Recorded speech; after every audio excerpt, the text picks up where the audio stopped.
ጉቶ አሁን ለምሳሌ ስፖርት ስትሰራ በየቀኑ አትለጥፍም። አሁን እውነተኛ ስፖርተኛ በየቀኑ ስፖርት ሰራው ቅርጽ የተቀየረ ደግሞ ምክር ሊመክር ይሞክራል። እኔ ዮዳብ ጉቶ የሚያስቀኝ አንተ ፈርሳ አድቫይስ መጠየቅ እንጂ ስለ ውፍረት መቀነስ አንተ አድቫይስ ልታደርግ አይገባም። እኔ እኮ አበሻ ግራ የሚገባኝ አለ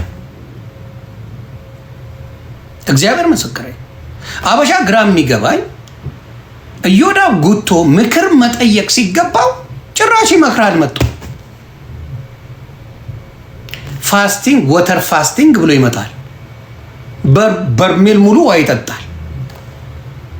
ወተር ፋስቲንግ ጀምሬያለሁ ይላል። ከዛ ኪሎ ላይ ወጣ ተመዘን ሲባል ወይኔ ጨመርኩ ይላል። ምግብ ፋስቲንግ ጀመርኩ ይሄው የተመጣጠኑ ነገሮች ነው ያለው ይላል። ከዛ በሳምንቱ ይመጣና ጨመርኩኝ ወይኔ ይላል። ስፖርት ጀመርኩ ይላል። ከዛ በሳምንቱ ቀነስኩ ይልና መጥቶ ጨመርኩኝ ይላል። ለእናንተ ብዬ 8 ዓመት ሙሉ ታግዬ ነው የወፈርኩት ይላል። መጥቶ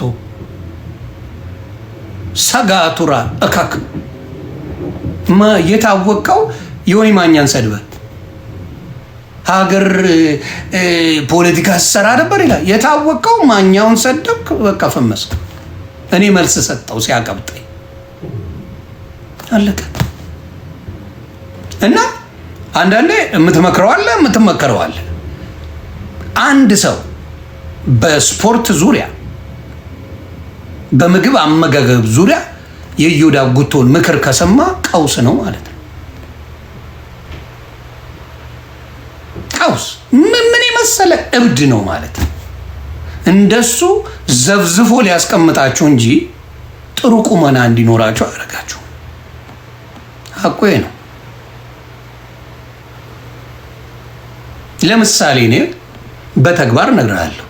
ፀጉሬ ተተክሏል። ስለ ፀጉር ንቅለ ተከላ እኔም ብትጠይቀኝ ሊጠቅመኝ ይችላል። ምክንያቱም ይኸው ፏ ብልጭ አድርጎኛል። ውጤቱ አለ እዚህ ጋር ውጤቱ ይኸው። ብዙ ነገር ርቃ በዲፕሬሽን ውስጥ ያለች ሴት እንዴት ነው ለልጆቿ ፍቅር የምትሰጥ? የአሜሪካን ሀገር እኮ ሄደህ ስትመረመር ሀሎንግ ስትባል ልክ እንደ ትልቅ ነገር 6 months 6 years ሴክሹዋል ካላደረኩ ብለሽ ስትናገሪ ድንቁርናችሁ እንኳን የምትናገሩ ትልቅ በሽታ እኮ ነው። አይላቢቱ ማርያም ነቃ ደንገጥ በይ። ልክ ስታምኝበት ትክክለኛ ይሄ ሰው ህይወቴ ነው ስትይ ህይወትሽ ውስጥ ልታስገቢው ትችያለሽ፣ ቤተሰብሽ ጋር ታስታውቂያለሽ። ከዛ ውጭ ግን በውጭ መታከም ትችላላችሁ እኮ ለራሳችሁ ጊዜ ሰጣችሁ ጋይስ። ላይክ ይሏቱ አባት መሆን ቤትሽ አመጣሽ ቦይፍሬንድ ማይነስ እኮ ትችያለሽ። ይሄ የደንቆሮ የሆኑ ሰዎች የሚዲያ ሰዎችን አትስሙ። ዩኒቱ ላይክ ነቃ ደንገጥ በይ። ለዛ እኮ ነው በብዙ ዲፕሬሽን እና ስትረስ ውስጥ ነው ያለሽው።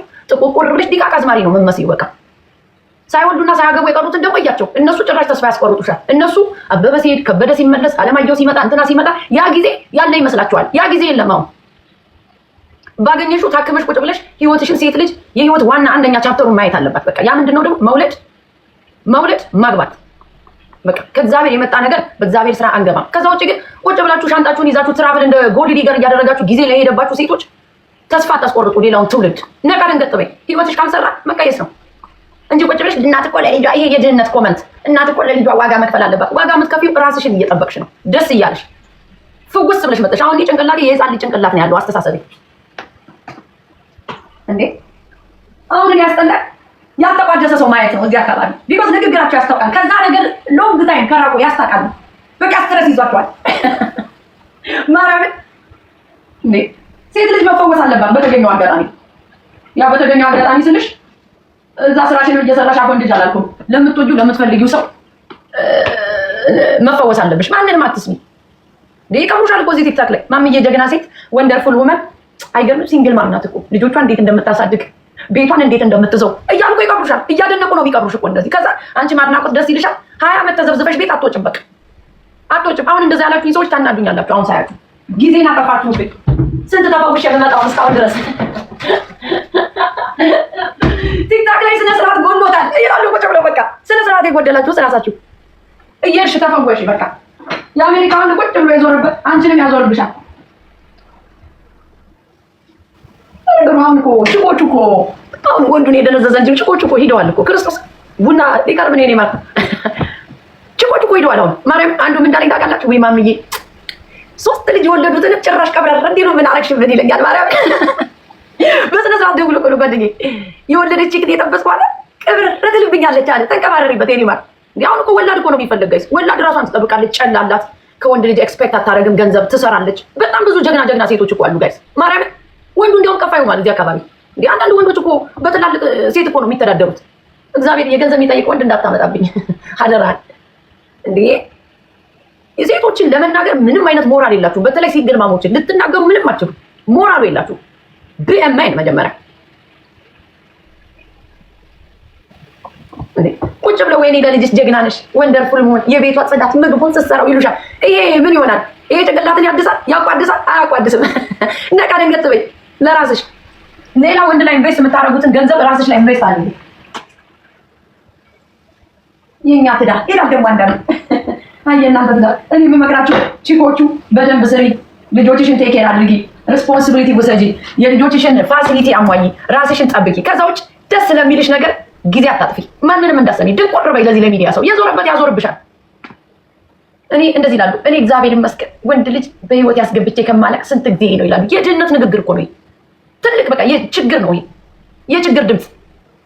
አሁን አንድ ሰሞን ሆዴን ሲቀባበሉት እዚህ አካባቢ ጥብጥብ አድርጋችሁ ልትበሉት አይደል እንዴ ነበር።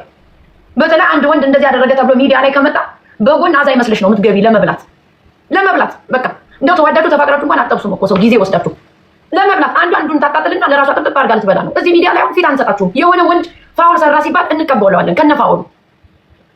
ከዛ ጥብጥብ አድርጋ አንዷ ትወስድብሻለች። ዳሴት እዚህ ጋር እንዲያውም ይሄን እንዳታስደርሱት ሲባል ነው አሁን ቅርጫ ስጋ ያደረጋችሁት ወንዱን።